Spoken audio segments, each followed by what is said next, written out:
సిద్దిపేట జిల్లా అక్బర్పేట బొంపల్లి మండలం రామేశ్వరంపల్లి గ్రామ శివారులోని శ్రీ కూడవెల్లి రామలింగేశ్వర స్వామి దేవాలయంలో హుండీ లెక్కింపు కార్యక్రమం నిర్వహించారు. ఈ కార్యక్రమాన్ని దేవాదాయ శాఖ డివిజన్ ఇన్స్పెక్టర్ విజయలక్ష్మి, ఆలయ ఈవో శ్రీధర్ రెడ్డి, ఆలయ చైర్మన్ ఉషయ్య గారి రాజిరెడ్డి ఆధ్వర్యంలో నిర్వహించారు. ఈ సందర్భంగా వారు మాట్లాడుతూ ఈ ఏడాది ఫిబ్రవరి 1వ తేదీ నుండి డిసెంబర్ 24వ తేదీ వరకు జరిపిన హుండీ లెక్కింపులో 82,982 రూపాయల ఆదాయం వచ్చిందని తెలిపారు. అలాగే గతంలో జనవరి 16వ తేదీ నుండి ఫిబ్రవరి 1వ తేదీ వరకు జాతరకు సంబంధించి హుండీ లెక్కించగా 3,95,372 రూపాయల ఆదాయం సమకూరిందన్నారు. మొత్తం మీద 4,78,354 రూపాయల ఆదాయం లభించినట్లు చెప్పారు. ఈ రోజు వచ్చిన హుండీ ఆదాయాన్ని ఆలయానికి సంబంధించిన బ్యాంకు ఖాతాలో జమ చేయనున్నట్లు తెలిపారు.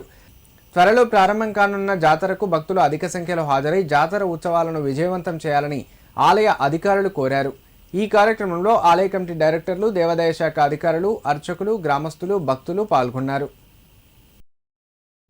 వచ్చే నెల 18వ తారీఖు జరిగే జాతర ఉత్సవాల్లో భాగంగా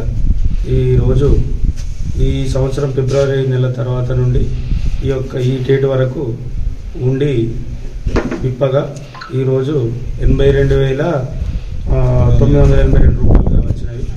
తదుపరి మళ్ళీ జాతర తర్వాత ఉండి జరుగుతుంది కాబట్టి ఈ రోజు కూడా టెండర్లు పిలవడం జరిగింది. ఈరోజు టెండర్లు కూడా పూర్తి చేస్తున్నాం.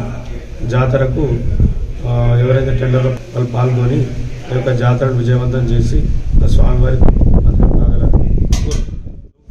కూడవెల్లి రామలింగేశ్వర స్వామి దేవాలయం నందు హుండీ విప్పగా 82,982 రూపాయలు వచ్చినవి. ఇది ఫిబ్రవరి 2025 నుండి ఈ రోజు వరకు కౌంట్ చేయడం జరిగింది. పోయిన సంవత్సరం జాతర తర్వాత ఇదే ఇవ్వడం జరిగింది. ఇది 82,982 రూపాయలు వచ్చింది. బ్యాంకులో దేవాలయ అకౌంట్లో జమ చేయడం జరిగింది.